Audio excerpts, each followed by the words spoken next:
we keep talking about context and the context of the meta-crisis, but the context of the meta-crisis is actually in a bigger context, right? And that bigger context is our shared story of evolution and the oneness of humanity. And it's actually quite simple if we can just ground in the oneness of humanity on an evolutionary journey oriented toward truth and beauty and goodness. That in itself gives us the building blocks to really, then we have a purpose and a reason to come together and collaborate and attend better to our relationships. Welcome to Entangled World, where we explore our interrelated existential, social, economic, ecological, and technological challenges, their underlying drivers, and how a more beautiful world might emerge. I'm your host, Najia Shaukat Lepson. I'm a daughter of Pakistani Muslim immigrants, a mom, and an intersystems thinker. Join me on a journey to discover what is uniquely and meaningfully ours to do at this pivotal moment in time in service to the sacredness of life. Quick note before we get started, if you haven't already listened to the first full episode of this podcast called What is the Metacrisis, I highly recommend you go back and listen to that first. It's really a foundational episode that provides a lot of the grounding that is important for all the episodes that follow. My guest today is Dr. Brad Kershner. Brad is a school leader, independent scholar, and meta-theorist, currently serving as the head of school at Kimberton Waldorf School. His research, teaching, and writing cover a wide range of entangled topics, including education, leadership, parenting, cultural diversity, technology, integral theory, meditation, complexity, and developmental psychology. His first book is Understanding Educational Complexity, Integrating Practices and Perspectives for 21st Century Leadership. Brad is also a longtime student of multiple Buddhist lineages. He's a practitioner of Zen meditation, and he describes himself as a lifelong student of developmental psychology and early childhood education. And what's so unique about Brad is that he's a Waldorf educator who is also Metacrisis informed. As listeners of this podcast know, many of our conversations explore the Metacrisis, or the entangled web of global crises that we're facing that have common underlying generative dynamics that we must navigate to support the continued emergence of life. Brad and I talk about why it's so critical to not only work to deeply understand the metacrisis in all the ways we come to know and understand anything, but to also have a contemplative practice alongside that often very cognitive exploration. When referencing the metacrisis, Brad says it's an educational problem, it's a consciousness problem, it's a cultural problem. And Brad's focus is on helping people to understand the psychological, emotional, and cultural roots of the technological and scientific challenges that we face. We talk about the importance of slowing down beyond the personal benefits, but highlighting how it's really necessary to be able to engage with these wicked crises in ways that veer towards the direction of more life and love and away from the direction of destruction and fear. We talk about the Waldorf approach to education and human development, its roots, and why so many of the teachings of its founder, Rudolf Steiner, remain relevant for our modern world. And one thing to clarify in the conversation is that when Brad says he's a techno-optimist, he means he sees the value and potential in technology to improve our lives, not necessarily that he's aligned with the techno-optimist movement, whose adherents claim that market capitalism and technology will solve the world's problems. That version of techno-optimism simply justifies elite power and promotes indifference to human suffering, rather than the alleviation of that suffering.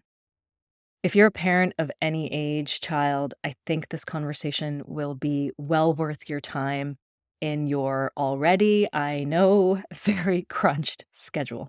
I hope you enjoy the episode. If you do, please subscribe or follow on your favorite podcast app or subscribe to the Entangled World Pod YouTube channel.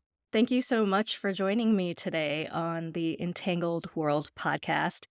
I'm really excited to talk with you today because you are a Waldorf educator who also understands the metacrisis. And we'll explore those intersections in the conversation. But first off, I'd just like to ask you something that I ask all my guests, which is, what's your story? Hey, well, thanks. Yeah, thanks for having me. And let's see, my story begins, I guess, with my family. And I think my parents really loved each other. And I think they really wanted me to be here. And as a lifelong student of developmental psychology and early childhood education, that actually feels important to me. And I grew up in sort of a Goldilocks zone of goodness as a child. We were sort of lower middle class, definitely not privileged, but not wanting for anything. So I think I was fortunate there. And I grew up in a community where like 75, 80% of the children had a different skin color than I did and were racialized differently than I was. And that actually still feels relevant and meaningful for me in my life story. I grew up in the church. Also, my father was a minister, as was my grandfather and aunt and uncle. So I was sort of exposed to religion, but in a way that was very progressive and liberal. It's like a very progressive, liberal sort of religious upbringing.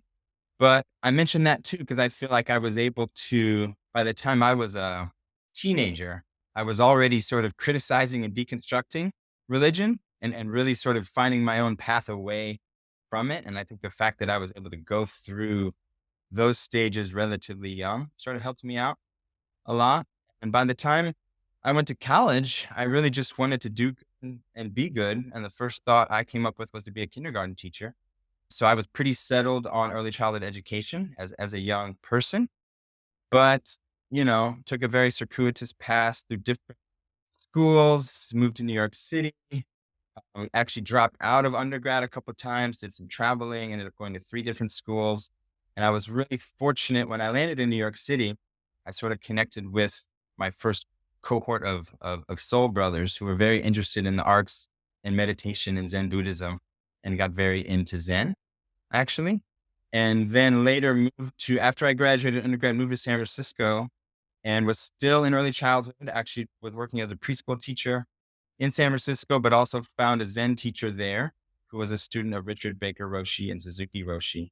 And I took that very seriously. So for really throughout my 20s, I was meditating like 2 or 3 hours a day, like really, really Wow. committed to waking up. I found integral theory around that time and just started devouring books and meditating and working as a preschool teacher.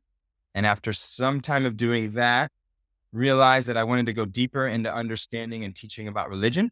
So I went to the University of Chicago to get a doctorate in religious studies. I thought I was there to get a doctorate in religious studies, and I thought I was there to be a professor of religion. But it turned out that the real reason I was there was to meet my wife, and she was in the same program that I was. Her focus was on Tibetan Buddhism, and she was studying Sanskrit and Tibetan. And my focus was really more on philosophy, like philosophy of religion and the history of religion. But both of us, after being in Chicago for 2 years, decided that academia actually wasn't the place for us to be. There was just such an absence of embodied religiosity in the study of religion, that we didn't find any professors who seemed to be very awake or even acknowledging the reality that that is part of what religion is all about. So we both actually left Chicago without finishing. We left with master's degrees. I wanted to go back to teaching, so I went back to being a preschool teacher. Actually went back to the Bay Area. But doing that for a while again, kind of had the itch to sort of do more. So went back to school, got a doctorate in education. Again, I thought I was going to be a professor of education at that time, but sort of learned the same lesson again about academia, that the level and quality of thought amongst professors was just not impressive to me. And I just never really felt like I found my home. And I was always too far ahead of where the conversation was that was happening in the institution. Mm. So I did finish my doctorate, but then found my way into school leadership.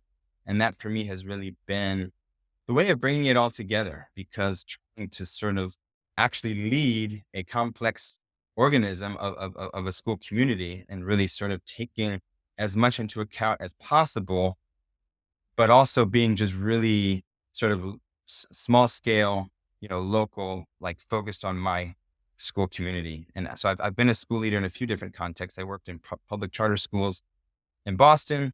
I've worked in Quaker Friends schools.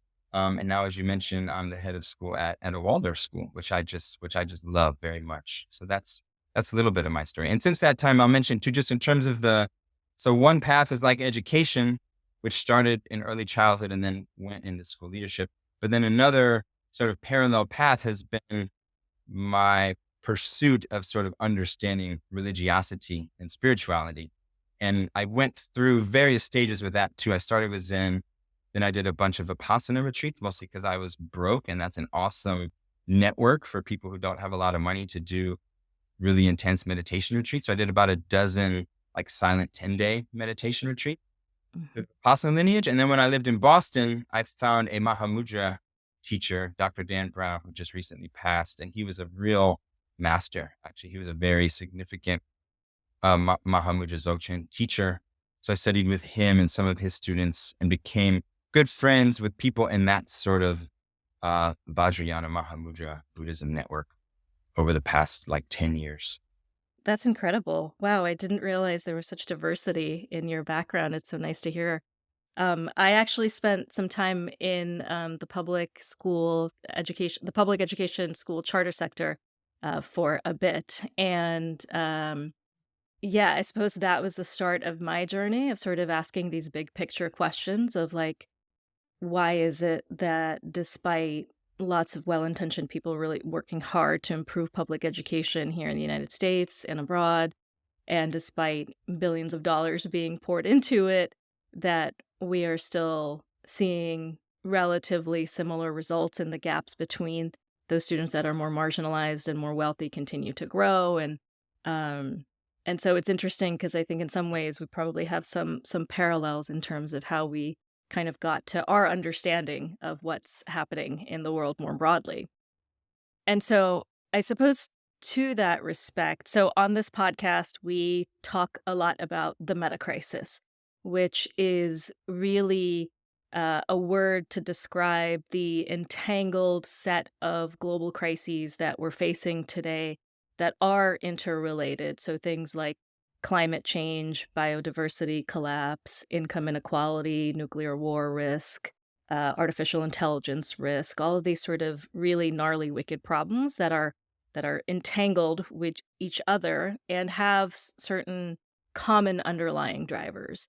And so, I suppose I'd love to kind of get and I know that you're familiar with the meta crisis as well. And so, first, I'd just love to understand how have you come to understand the meta crisis, and what do you believe is at its root? Yeah. It's been a long road in terms of all of the inputs that I've taken in. I've tried to really stay throughout my work in schools and in higher ed. I've really tried to stay very actively engaged in just staying up to date and reading and studying and trying to understand what's happening in the world from as many perspectives as possible. And that includes a deep historical understanding, like reading history and understanding sort of further back, sort of broadening and ever broadening our view, like the view that we're able to take both on history is important. So I've worked hard in that way. And I think it really has to dovetail with some sort of meditation practice. So for me, it's sort of essential to name.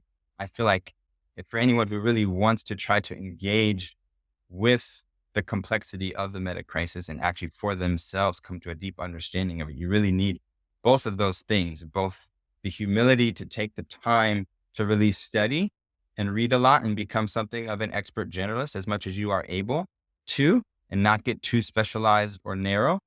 And then also have some sort of contemplative practice so that your view and your ability to perspective take is ever broadening. So that's been my intention really over the past 20 years. I've sort of held that as a primary intention in my life to just ever continue that process of continuing to take in more and more information while also trying to expand the container that I'm holding it all, because otherwise it can become really overwhelming. Mhm. So in a sense, my life is the attempt to hold that balance and to just to keep leaning into the next step of like, okay, what is the domain or the area of information or the area of history or the subject matter that's most relevant for me next to look into and learn about. So that's always an ongoing question for me. And then, always having that metacognition to check in with myself around how, how am I doing? How am I feeling? Is this becoming overwhelming for me? Am I reading too much about, XYZ, and maybe I need to come back and like actually read like a Buddhist book again, like going back Mhm. between like the teachings and history. And I feel like that's sort of my ideal. And I think it's important because there's a lot of people who are overexposed to information, but don't have the contemplative practice and aren't necessarily working internally on their own container so that they can process that information in a way where what they're holding and sharing with others is still wholesome and good and grounded. And then, of course, for a lot of people, they just don't find the time or the energy to sort of keep up and become expert generalists to sort of know what's happening. And that's okay too. Not everyone can. But if you're going to engage in some of these conversations, I feel like you have to try or at least start to discern who to trust uh, as an expert in different domain. So that's sort of some general thought in terms of how I approach it. And then in terms of the root, I mean, it's all entangled, right? That's sort of the thing. You pick one thread and you just follow it and you see how it's connected to everything else.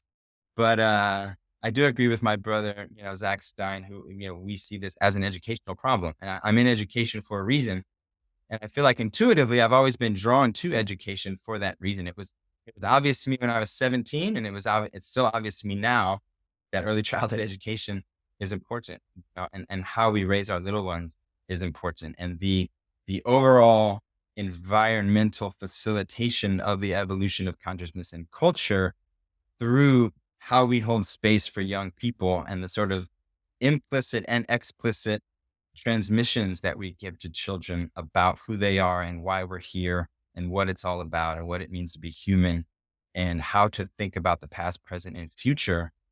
All of that is just what matters the most. And that's what education is all about. So it's an Mhm. educational problem. It's a consciousness problem. It's a cultural problem. It's obviously a technological scientific problem as well, but I guess my emphasis is more on helping people to understand the psychological, emotional, cultural roots of technological scientific problems, because it seems to me that that's where our agency lies. And that's where perhaps we can affect the most change is sort of in a shift in taking responsibility for what's happening and taking responsibility for our own minds ultimately and our own sense of purpose and our own sense of place and our own sense of who we are and why we're here and figuring out and discerning for each of us as individuals what our role is in this incredible situation that we find ourselves in. Yeah. Yeah, absolutely. And I think there's a lot of critique out there with from a systems perspective, right? Like the role that our economic system is playing in this, the role that our food systems, our school systems, and all of that is critical. And there are shifts and transformations that need to happen there.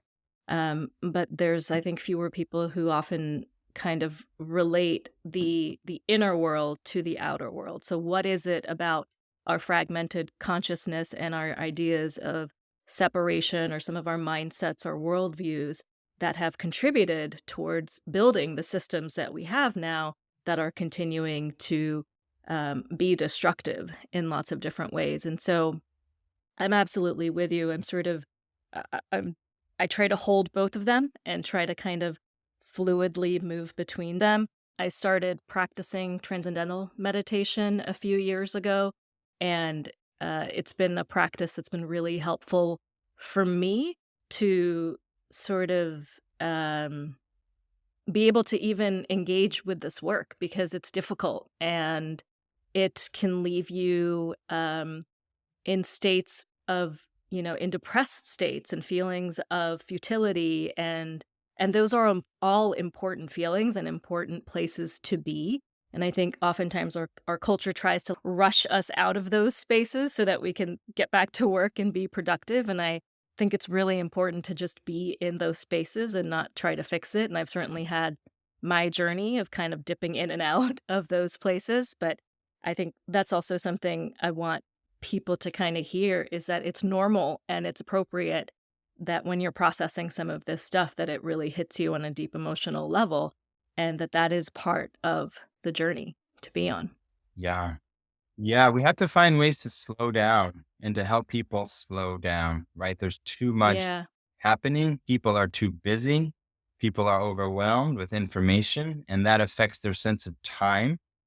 And this is why contemplative practices and meditation are so important because it helps you adjust your relationship to time, Yeah. and sense of self. And we really have to find a way to empower people to adjust their relationship to the ever increasing acceleration of everything so that they feel grounded and able to work through whatever personal and professional and interpersonal situations and problems that arise for them in a way that's actually healthy and going to be healing and integrating as opposed to just plowing through and repressing or suppressing or ignoring. Yeah, absolutely. So you're the head of a pre-K to 12 Waldorf school. And when I first learned about Waldorf philosophy, I really fell in love with it. My 5-year-old is in his third year at a Waldorf school. And I'm curious to hear a little bit, especially for folks, perhaps who aren't familiar with Waldorf, just sort of your sense of how of what it is as an educational philosophy, and then what really drew you to it as both an educational philosophy and a human development Yeah. philosophy, really. Yeah, I think it's meaningful to know that basically Waldorf education was founded in and grounded in a very spiritual and religious approach to understanding, again, what it means to be a human being. And I think that sort of root intention and consciousness matters. It was also important to understand how it was situated historically in terms of the intention behind Waldorf came about 100 years ago at a moment in time when Rudolf Steiner was actually really seeing pretty clearly and deeply into the problems of modernity and the problems of the modern world that we're still grappling with. So looking at how the world had changed so much going into the 20th century, post-industrialization, post-World War I, seeing the tragedy and catastrophe of that technological evolution and the tribal sort of consciousness that was still the default for most humans on the planet at that time. So the root intention was really seeing how the modern world was radically different than the pre-modern world and wanting to find a way to create an educational environment for modern humans to still be wholesome and grounded and connected to the earth and to farming, which is part of what was being lost in the sort of post-industrial modern world. So I think of it as an integral or integrated education in the sense that there was actually a consciousness and intention to take some of the like precious goodness, essential human qualities of pre-modern life and to not lose them and to embed them into the educational process, right? So for instance, in pre-modern times, people were generally connected to the land and farming. You didn't need to go to school to learn that. But in the post-industrial, postmodern world, most of us aren't farmers anymore. Therefore, farming should actually be a part of our education. Right? It's a really simple idea, but it's actually Mm, so, for instance, at my Waldorf school, we're blessed to have some beautiful, like 400 acres of biodynamic farmland that we're situated on. And we have our own wow. garden, and every grade, has a gardening block and they work the land. And we have a farm to table food program. So we feed the whole school with food that comes from our garden and the surrounding farms in our area every day. And Amazing. it's so simple, but it's so beautiful and it's so rare. But that's part of the lineage of keeping these really essential building blocks from the past. So food and earth understanding is one, but then another is just the arts, right? Understanding like the holistic education of the human has always been, and the argument I guess would be should continue to be holistic in the sense of including a wide range of arts. So music painting, drawing, working with metal, working with wood, dance, weaving, sewing. Like there's so many different kinds of arts that are embedded into the curriculum. So that's another key piece. And then the third key piece of philosophy or intention is actually having a global world historical, comprehensive and coherent curriculum, right? So the curriculum is actually laid out very thoughtfully, grades 1 through 12, where you're kind of following a trajectory of human development and you're weaving in a global understanding of human history that is just inherently and clearly multicultural and sort of global in its scope and its sort of spiral. So the curriculum is set up so that you're starting with young children and looking at fairy tales and stories from around the world. And then that shifts into sort of myths and understanding religion and religiosity and religious myths. And then that moves into understanding history more concretely. And then cycling back to looking at some of those previous ideas that were discovered, but from a higher vantage point as you go through high school. And going through geography too, there's like a coherent approach to understanding about the world and learning history through the lens of geography so that you're learning about all the different places around the world and all the different peoples of the world at different times in a way that really holds together 1 through 12. And I've worked in a lot of different kinds of schools. And something that's missing, unfortunately, is just a coherent and comprehensive curriculum that's rooted in a deep understanding of human development and timing and Mhm. when things should be taught and why to teach certain things at certain ages and certain grades. And, there's updating that's happening within Waldorf. There's still an evolution that's happening within Waldorf, and we need to still be figuring out what does Waldorf 2.0 in the 21st century look like.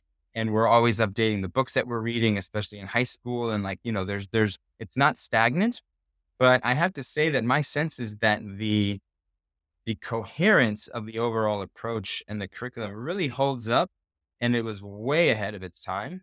And I think it's really more relevant and more meaningful and more appropriate now than it ever was in the past as we continue to get more disconnected from the Mhm. earth, and more sort of caught up in curricular, wars and like culture wars and debates about what should be taught to be grounded in a sort of global, comprehensive, developmentally appropriate approach to what and when to teach is just, it's really priceless. And I just feel blessed to have found it. And then the second part of your question was how I found it. I mean, just serendipity and blessings, really. I mean, I hadn't worked in a Waldorf school before. I had come close to almost being at a Waldorf school a few years prior, but ended up at a Quaker Friends school for 4 years instead. I had known of it and known of Steiner, but hadn't read deeply in it prior to coming to the school. I happened to have a couple close friends who've gone pretty deeply into studying Steiner and had talked with them, but really landed in it in a really fortunate way. And over these past 2.5 years, I've been taking a real deep dive into Steiner and into Waldorf and trying to find the the overlaps and the intersections and the ways to bring Steiner and Waldorf into the conversation about metacrisis and the context of the 21st century. And my goal is really to help my school community understand metacrisis as context and to appreciate the sort of beauty and goodness of Waldorf education in that context, because I actually think it really highlights some really important things about it. Uh, And if in the meantime, I'm able to also help more people who aren't familiar with Waldorf to become familiar with it, I do think it's something that should and could be a meaningful attractor for a lot of families who are kind of realizing that, other educational options in our public school system just are not serving our students in a way that's really good enough ultimately, unfortunately. Yeah. And I'm curious, how have parents in your community reacted to learning about the meta crisis? Because I think this is something that um, I've been thinking about a lot as so my kid is young. He's in a Waldorf preschool right now. Um, and there is a K through 12 Waldorf school that is in our area that I think we'll likely send him to as he continues his educational journey. But one of the things that I'm sort of struggling with as a parent is to talk to other parents about the med crisis, and so I'm just curious how you've sort of brought that into the conversation, and then what reactions of parents have been to it. It's been really good so far. I think people are hungry for sense making, even if they don't know it, when they find it, it's like hallelujah. And I think I'm blessed too. Where I am right here in Kimberton, Pennsylvania, it's a very nice balance of um there's sort of a moderate center of gravity here that helps. And there's people who are actually more conservative and more progressive. Overall, it's definitely a more progressive liberal area, but it's not as unbalanced in that respect as many progressive private schools are.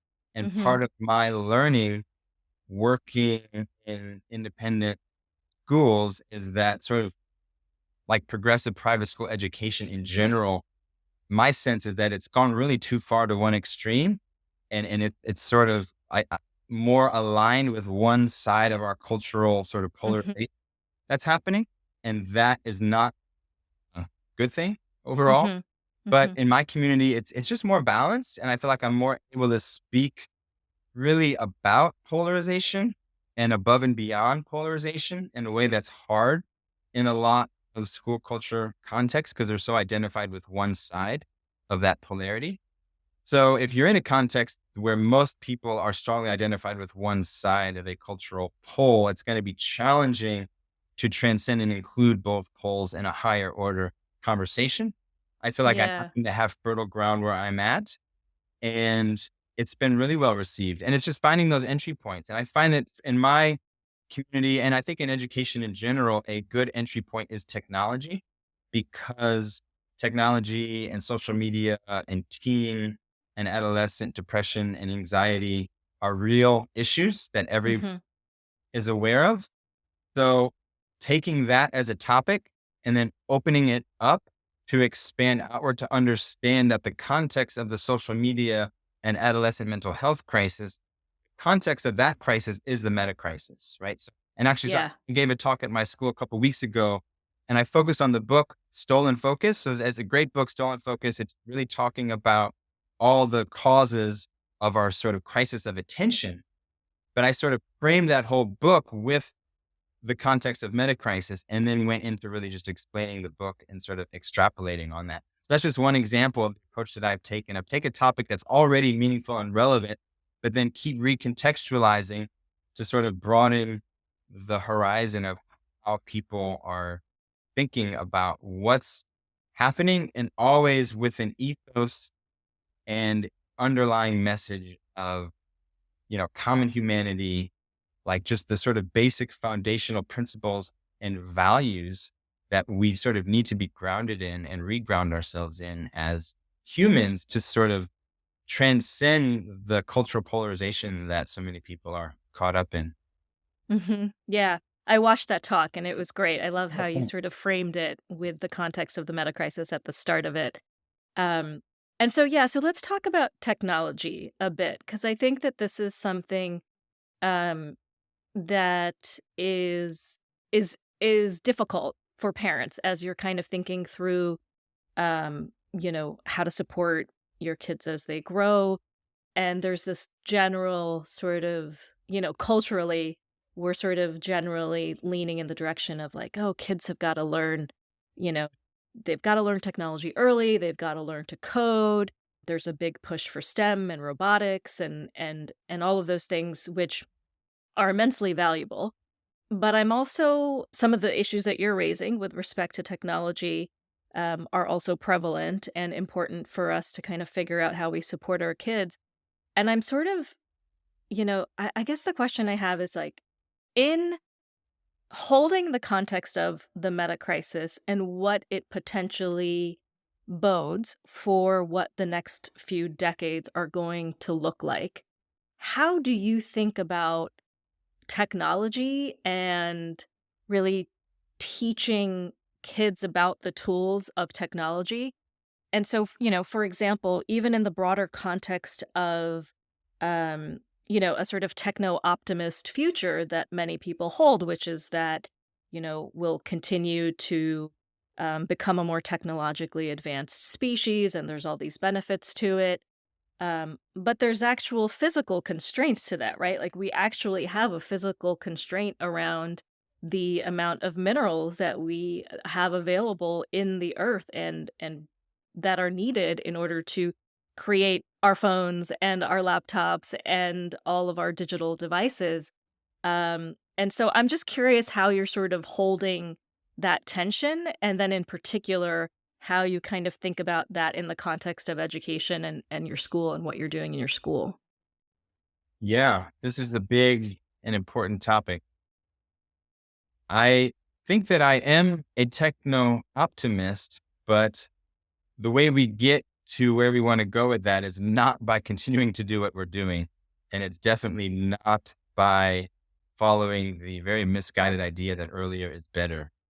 So I think educators in schools need to be well informed enough about these issues and about just developmental psychology to be able to be really clear and to help parents and children understand that earlier is not better, that exposure to screen-based technology as a child is not good and not healthy, full stop.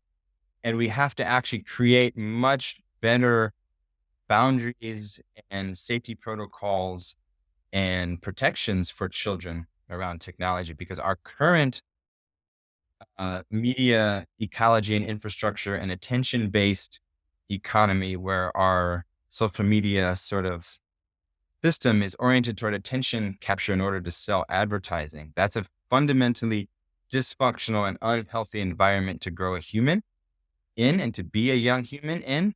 And we should be able to see that clearly enough by now to actually Mhm. do something about it and stop going along with it. And this is another way that I think Waldorf is helpful. Like there's a lot of reasons why Waldorf schools are great that have nothing to do with technology. But on this point, it's actually a really key one that we're sort of more rooted in this understanding of there's benefits to slowness and developmental timing and waiting really until kids are teens to have them be, computing and online and not having cell phones in schools. We just started a new policy this year where we don't have any cell phones, available for children during the school day. Every school should be doing that. We need to be moving more toward regulation of age limits for use of social media. It's really not for children. It shouldn't be for children. At least Yeah. while we're still stuck in this sort of attention based selling advertising, digital economy that we're in. So some of these things are actually really clear and really simple. And it's really sad that more parents and educators aren't just making clear and bold changes around these things. I'm still surprised, even in my community, how even when we and I can say these things as clearly as I can, it's still really hard for some reason for parents of 10, 11, 12, 13 year olds to simply not let them have a smartphone. I don't personally understand that because I have a 13-year-old daughter and we actually, when she didn't have any phone until she turned 13, and then now she actually has a phone, but it's not a smartphone. There's all kinds of options where you have a phone that looks like a smartphone and has a camera. You can text, you can call. She's now group texting with her friends because we don't want to extricate her from her social group. Mhm. But there's just no good reason for a young teenager to be on social media or to have access to the unadulterated internet. It's not for children. So that's sort of one of my things, as you can probably tell, I feel passionately about. I'm trying to help parents understand this issue because it really does matter. And we really are seeing adolescents having lots of unprecedented challenges with mental health.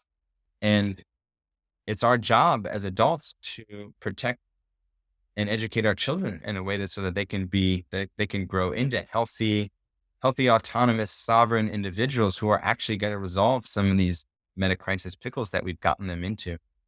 And I mean, part of the challenge, I think, is that parents are addicted to these devices and to social media platforms, right? And so it's really difficult when, to ask your kids not to be on these things when they see you on them all day long.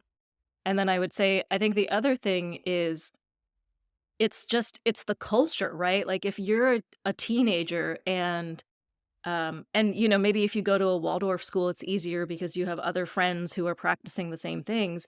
But if you're in a traditional public school environment, or even if you go to a Waldorf school, but you're still interacting with other families and other kids who don't necessarily espouse those same perspectives on technology, then there's this like, oh, I'm going to be left out and I'm the only person who doesn't have a phone in my, you know, friend circle and all of those things.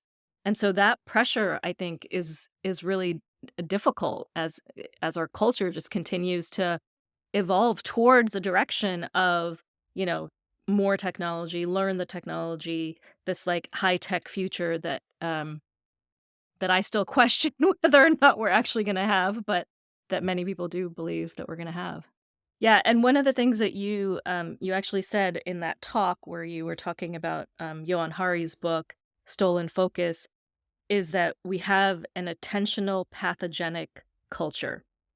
Um, can you talk a little bit about what that means and why you think it matters, particularly for the meta crisis and for these global crises that we're facing and are going to have to grapple with?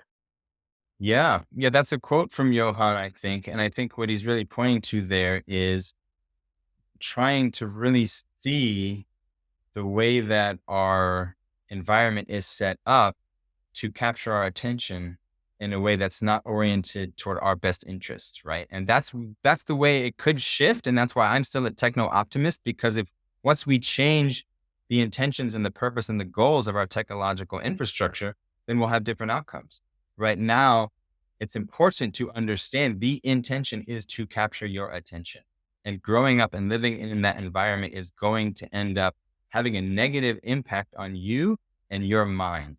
And he's really trying to drive that point home.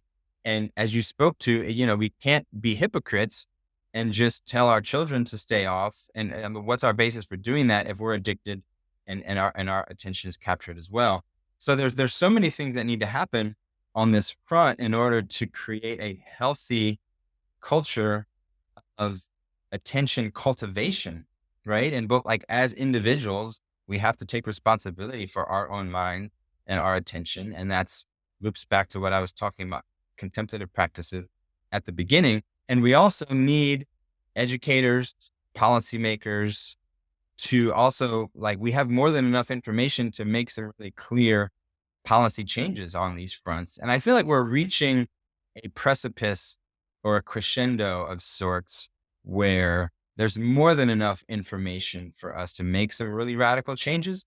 And there's more than enough accumulation of negative consequences collectively that something's got to give, whether it comes through policy or whether it comes through a more decentralized revolt where more and more parents are actually going to opt out Mhm. of public education for the very reason you said, that it's just for whatever myriad reasons, it's just not a healthy container. Because if your child is there, they're in an environment where the norm and the default and the status quo is just not healthy, and it's not allowing them to be well cultivated and mature people who have sovereignty over their own minds and who are oriented toward pro-social and healthy avenues of ways to use their minds and bodies. I mean, it's so simple, but it's sort of like everything has to change all at once, or we need some sort of trigger. And I don't know where that's going to come from, but it feels like we're getting close to some shifts happening.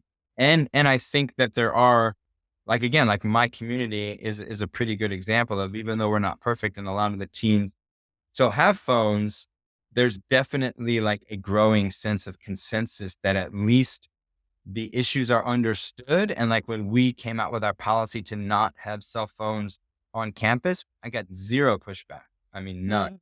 Everybody that I'm aware of got it. And even if there was some grumbling on the part of some of our high schoolers, I feel like there's huge buy-in from parents. And even at this point, most of the kids at least get it. Like they've heard it enough. They've watched the social dilemma. It's really hard to make an argument Yeah. or continuing to allow the distraction of cell phones. So people are Yeah. getting it.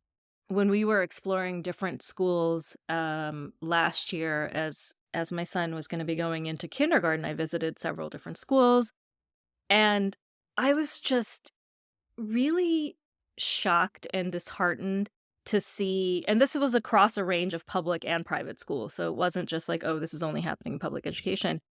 But a very high percentage of the kindergarten classrooms I visited had screens that kindergartners were going to be using to be, learning their alphabets or their numbers or to read or whatever it is.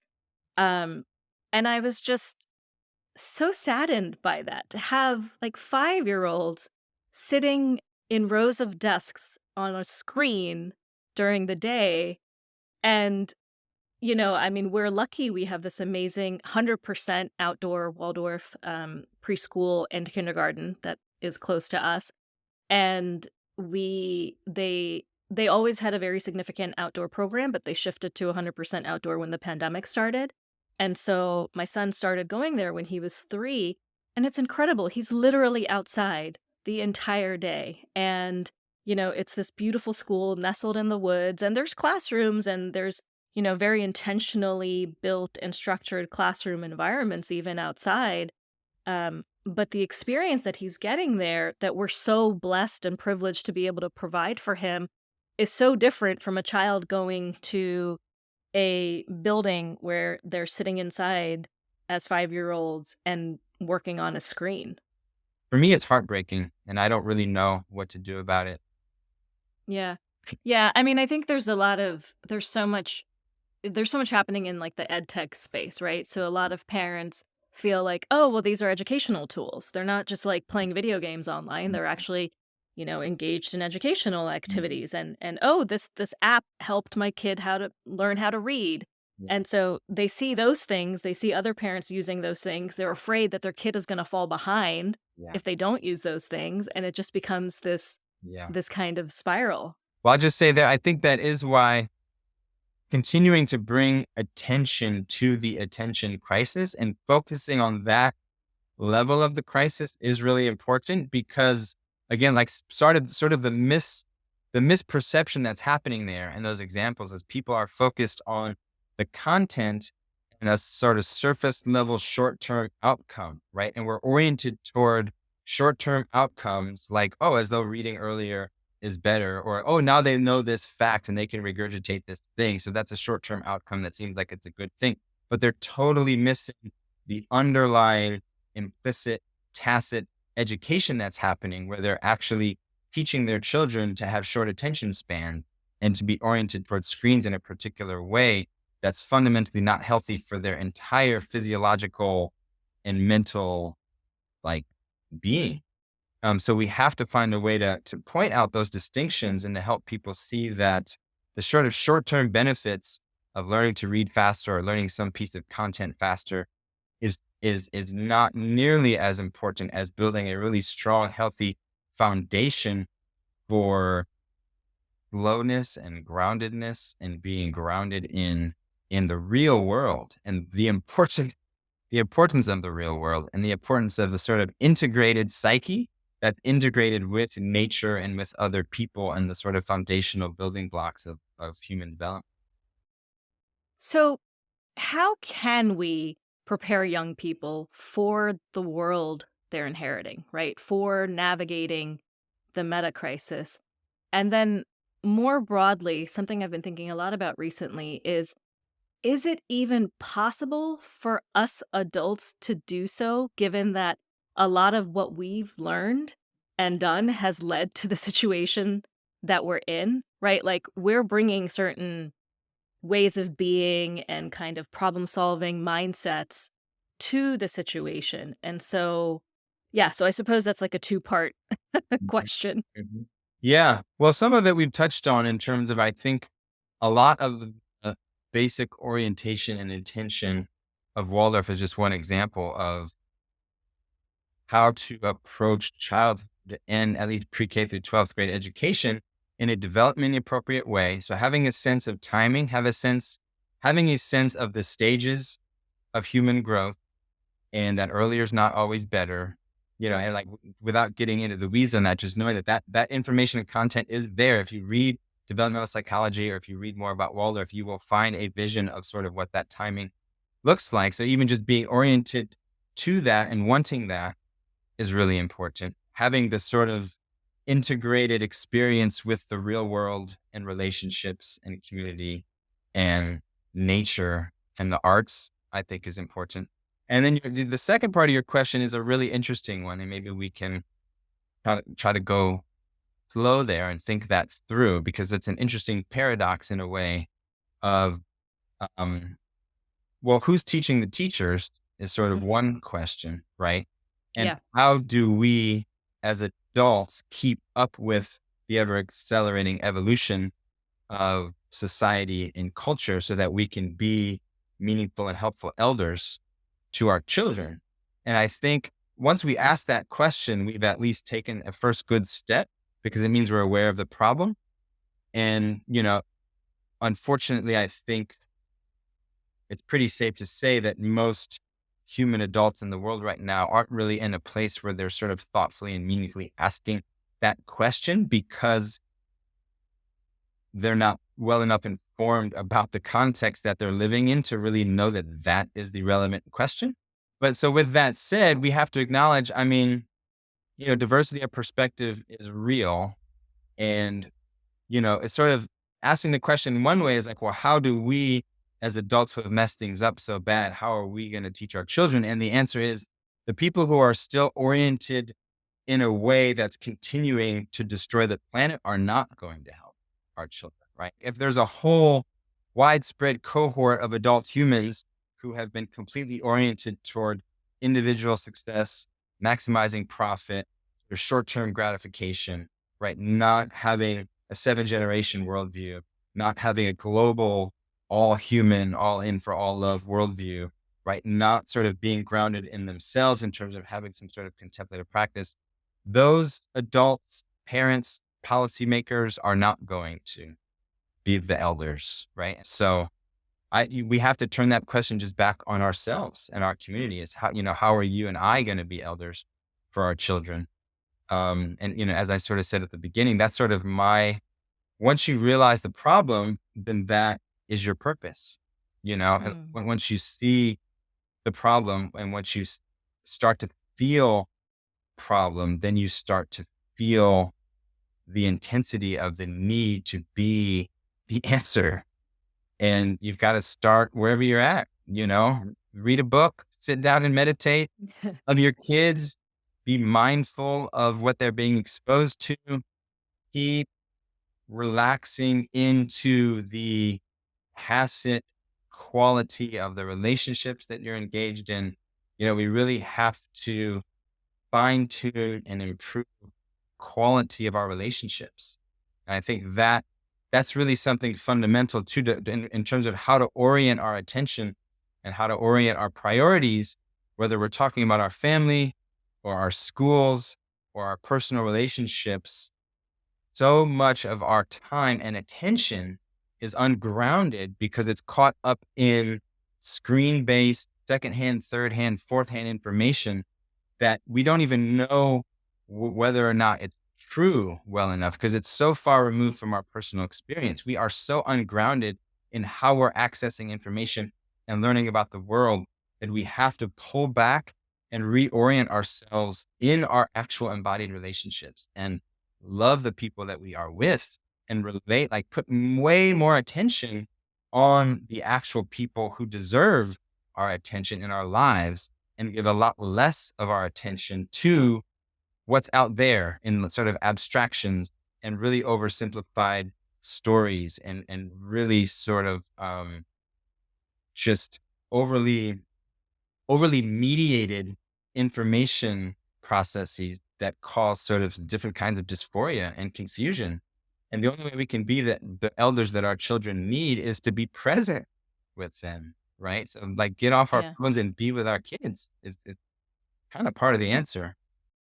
Yeah, I absolutely agree with you about the focus on relationships. And one of the things I was thinking about when you were sharing about how your school has intentionally really created an incredible gardening program that every grade and every class is engaged in is one of the reasons why there's many things about that I think are really important. But one of the things that I love about that is that it's such an incredible way to teach complexity science in a way that's like not super heady and cognitive and difficult to understand, right? Because when you are working to grow food out of the ground, you see firsthand the entangled relationships that are required in order to create that, zucchini or squash or whatever it is.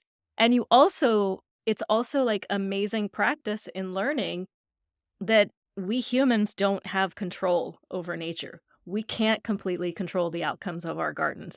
We can do things to nourish the soil, to help support the conditions for the perfect vegetable or fruit or whatever to grow. And I feel like it's such a great metaphor for the times that we're in, which is that for so long we have approached so many of our challenges with this like direct order, first order solution. Like there's this problem in education where kids aren't learning to the levels that we want them to. Okay, let's just keep teaching reading and math. Let's just keep drilling it in. And those first order solutions end up resulting in many more problems down the line that we just didn't see because we didn't think about these sort of entangled relationships. Yeah, so I guess that was just one thing I wanted to share. And then I guess I'm curious about how aware do you think young people are about the meta crisis? And more specifically, is it something, for example, that you're talking about with students in your school? And if so, at what age do you start talking about it? Are there ways to talk about it with younger students that you found that kind of work without like increasing the anxiety levels of students who are already holding so much right now? Yeah, and before I want to go back to. I'm so glad you made that connection between gardening and complexity, and I think an answer to your question lies there in some ways because, like for instance, when I was getting my doctorate, I was reading a lot about complexity, trying to understand complexity, looking at schools, as complex systems. And when I wrote a book, I had a whole chapter on complex systems, and it's very heady and very conceptual. And I feel like how I've evolved and grown since then is really letting a lot of that language go and realizing that it comes down to the complexity of life. And the more grounded you are in life and the sort of emergent evolutionary processes that are happening all around us, the more you're going to intuitively understand complexity and be engaging with the world in a way that, whether you get it conceptually or not, you're cultivating right relationship to life and the processes of life and the very complex organic processes that we're all embedded in. And I think there's something that is really important about children being steeped in that. And as they get older, getting different frameworks and ideas and abstractions to understand. Like as our kids get older into high school, for instance, we combine gardening with biology units and environmental studies units, and you're getting some of the like, why is biodynamic farming important? You get more of the why and not just the how, but both are really important. Mhm. And then to come back to your question, it, we have to we have to just stay grounded in that embodiment, and for children, we have to be tuned into them to let them tell us what's appropriate in any given conversation. I'm gonna and with a light touch, we have to be very careful not to over proselytize or project or try to convince or come off as just another ideology. We have to be actually tuned into our kids to be steering them, and whatever the next step is for them and getting them to explore their own thinking in a way that you sort of get the bigger context of where they can go, but you're just holding space in a way for the conversation as opposed to just wanting to didactically explain. And that's a challenge for me because, I can go on and on and on. And there's so much that I want to tell our high schoolers. And I'm actually going to start some experiments at my school. I'm going to start an elective with our juniors and seniors that I want to do every year from now on, starting this winter, where sort of under the topic of current events, just looking at what's happening in the world. And I'll just be experimenting and trying to figure out how far can they go and how complex can we get and how nuanced can we get and how many perspectives can we take and how are people feeling about these things. And I'm really excited about the chance to be working with, 17 and 18-year-olds and just exploring that terrain with them. So we have to be sort of trusting the process too, that when a student is ready, a teacher appears, and be the teacher that's ready to appear when the student is ready. Hmm. Yeah. Yeah, and I've been so impressed by, some of the young people today who, I mean, you see it certainly, with young people who are engaged in climate activism and really kind of have a have a much deeper understanding of our situation than even many adults do. And then I think related to that, I've been seeing more and more young people, particularly high school students, who are really holding a very thoughtful critique of capitalism and particularly how it's related to our climate crisis and the ways in which we are fueling destruction on this planet. And so I'm always just impressed by how much young people can hold. And I think sometimes, we think that, oh, they're too young for this conversation. And so just really being attuned to that, and every child is different, right? Every child is on a different growth trajectory. So as parents, as teachers, I think it's our jobs to sort of try to figure out and, and slowly like test the waters and see like, okay, where are you at? What do you want to talk about? What are these things? And I think that if when schools don't provide opportunities and outlets for kids to engage in those conversations, if they're already thinking about them and already exposed to them, that I think can also be really problematic because they're holding all these feelings inside about this and they don't know where to go with it, especially if their parents aren't necessarily as well versed in the issues or aren't as focused on them. And then they're sort of, feeling like, oh, well, I'm at the loss. Like, what do I do with all of this? Which I also think is some of the increasing anxiety, particularly like climate anxiety that we're seeing amongst young people these days. Yeah. Yeah. And that again, that's actually, yeah, this is also a nuanced topic in itself of teenage perspective taking and the teenage tendency to be self-righteous and activist also. And Yeah. it's sort of pros and cons of that, right? How to Yep. work with that because teenagers are generally oriented toward becoming self-righteous activists. And it's often in a way that's not very well informed, actually. And I think there's some real valid truth of what you're pointing to of many young people right now are so impressive and also just they've been exposed to so much more information than I had been at their age, and anyone in our generation really could have been at Yeah. their age. And there's a way in which, they're going to be stepping into that. But there's also, as adults, again, if we are adults who are taking on the responsibility to be elders, because young people do need elders and they do need guidance. We also have to be really mindful and sensitive to the sort of patterns and tendencies that young people can fall into in terms of being a little bit too self-righteous and thinking that and seeing things a little bit better than they actually do. And also, there's a really important principle that my friend Daniel Gortz, aka Hansi Freinacht, points to, which he calls downward assimilation, which is just that because there's so much language out in the world both about complexity and about climate change. And there's so much like sophisticated language out in the world. Young people can get exposed to that language and then mimic it, but Mm. they don't necessarily have the conceptual or the embodied foundation and building blocks to really be generating complex thought that would generate that language. They're more just mimicking what they've heard.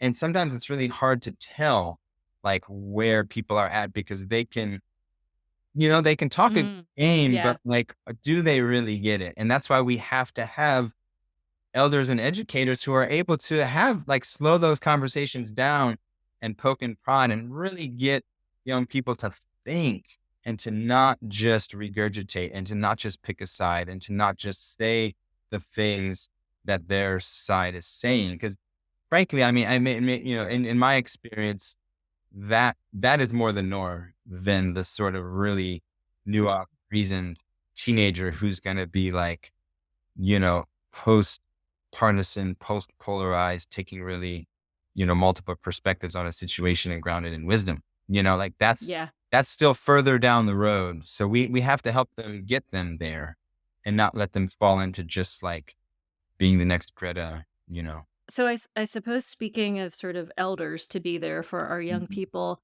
how are you how are you supporting the teachers in your Mm. school to be able to become those wise elders that can guide the next Yeah. generation?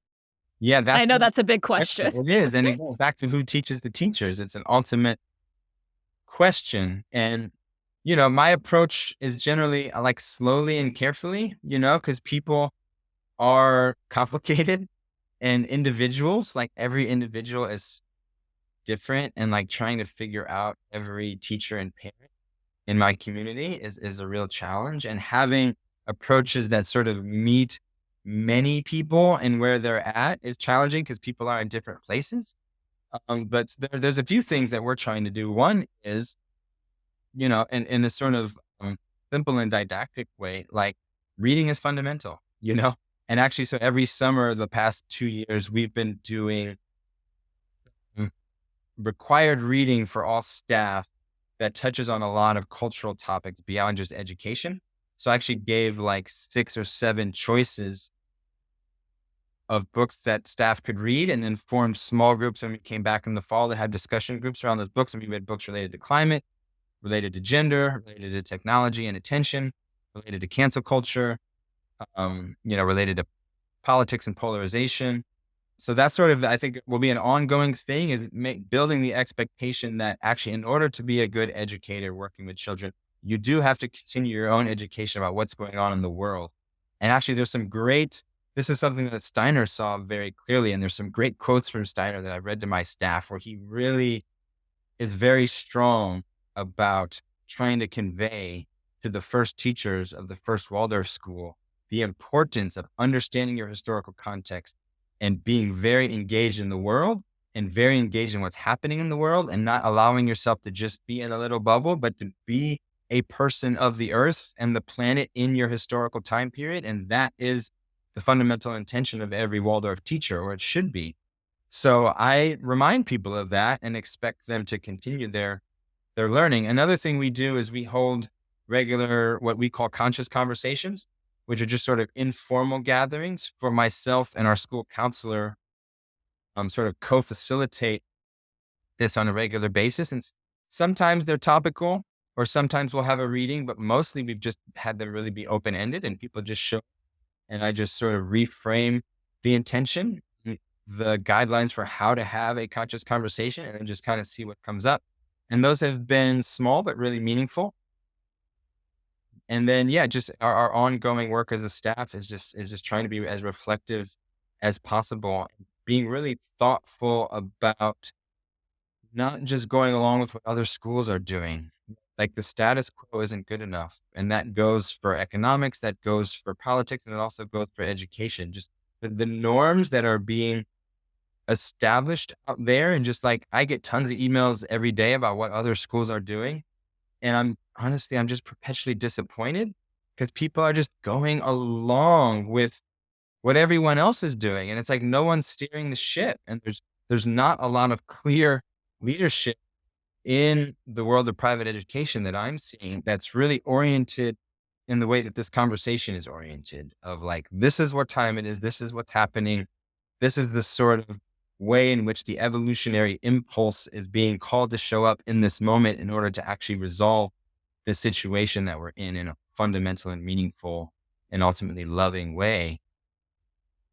I'm finding that mostly absent. So I'm taking sort of upon myself to try to not do what other schools are doing and just experiment and play and just try different ways to hold the conversation at my school in a way Mhm. that feels just more real and authentic. We have to re-enliven it from within, right? And we need educators and school leaders who are willing and able to create and to be creative and to not just look around and mimic what other people are doing.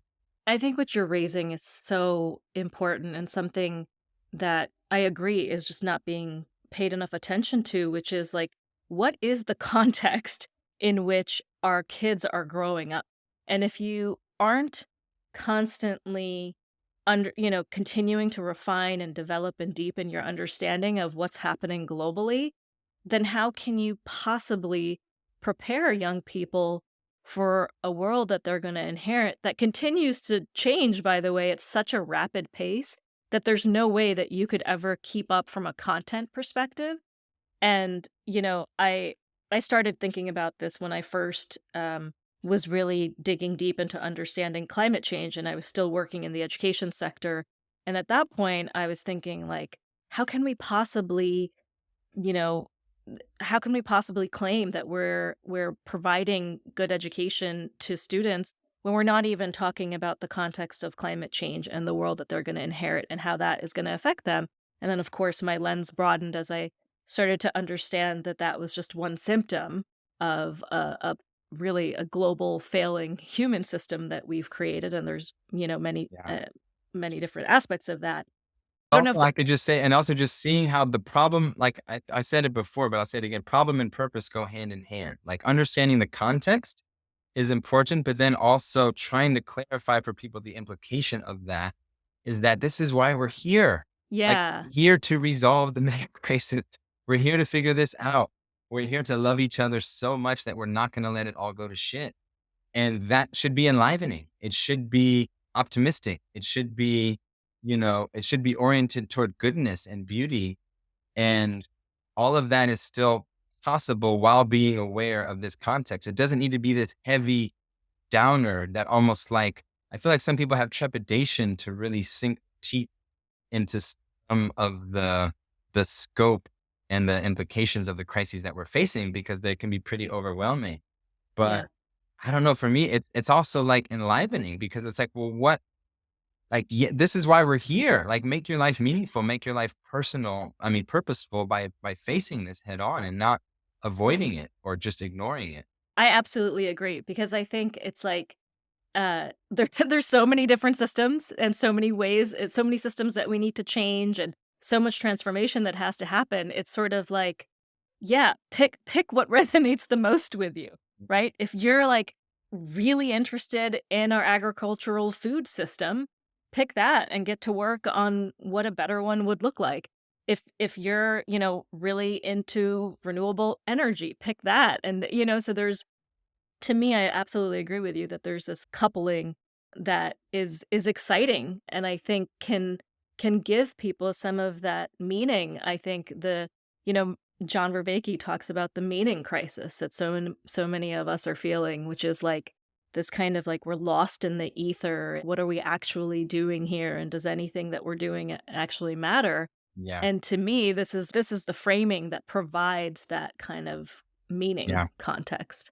Yeah, and Vervaeke also teaches meditation, and that's not a coincidence. Like, if we want to have the capacity to address this, we have to cultivate our own mind and consciousness. And maybe it's just me, and there's different flavors of this, but for me, there's some way in which we have to reclaim the religiosity or the spirituality of what it means to be a human being, because it can't just be searching for technical solutions to technical problems because that sounds like a good thing to do. And we have some sort of background default moral or ethic that hopefully will get us through to try to do good. Like, I just think it needs to be bigger and more meaningful than that. And we have to actually find a way to grapple with the underlying materialism and sort of scientism and shallowness and sort of default like nihilism and cynicism of the cultural water that we're swimming in. And actually, this is not to keep going back to Steiner, but this is also something he saw really clearly. Like, what one of the root problems he saw in modernity is that it's materialistic. It's materialistic and shallow and nihilistic. And that's not gonna that's not gonna create the conditions for human flourishing. We need some sense of purpose and meaning and ultimate goodness and truth in life so that we can be oriented toward that, because we don't have that as some kind of omega or attractor point for us as individuals and as a global culture, then we're not going to be able to coordinate and cohere and collaborate effectively enough because we won't have a shared story. Like, we have to have some sort of, my sense is where we are moving toward, and it seems necessary to have some sense, like we keep talking about context and the context of the meta crisis, but the context of the meta crisis is actually in a bigger context, right? And that bigger context is our shared story of evolution and the oneness of humanity. And it's actually quite simple if we can just ground in the oneness of humanity on an evolutionary journey oriented toward truth and beauty and goodness. That in itself gives us the building blocks to really, then we have a purpose and a reason to come together and collaborate and attend better to our relationships. And to me, that's really the only thing that's gonna get us there where we have to go. And I think some of these restorative practices that you're speaking to are so critical. And it's really, I think, about finding the ones that really resonate with you, right? For some people, it might be meditation. For others, it might be extended time in nature. For others, it might be dance and something that is more movement and flow oriented. Mhm. So it's really about finding these practices that you can do on a daily basis that really allows you to kind of reset your nervous system and be able to connect to that deeper whole. I love yoga. So one of the things I do is I do a lot of yoga. And it's one of the practices that I found for myself where I can truly turn off my brain and just be present with the situation because you're you're you're moving physically, you're taking these different poses and there's something magical about it that gets me to stop my thinking brain that is really helpful beyond it just being like a Mhm. physical exercise that I Yeah. do. Totally. Yeah, we've got to find it for ourselves and all be just, yeah, engage the process, engage the path, figure it out. Be in the questioning, be in the discernment. What do you need? What do you need right now? What will work for you? What will feel good?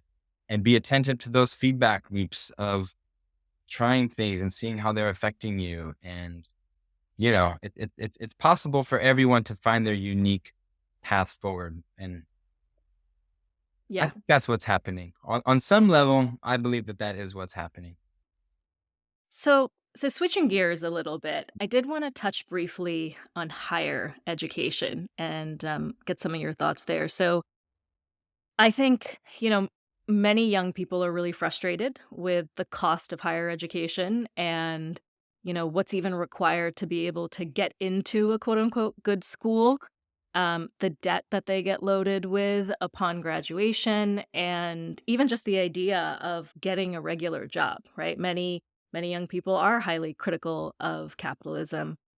And so I suppose one question I have for you is, as you kind of look ahead, do you think kids 15 years from now will even be going to college? Do you think the university academic structure is going to exist in the way that it does today? And if not, what do you think young people will be engaging in to continue to deepen their learning? Yeah. It's a great question.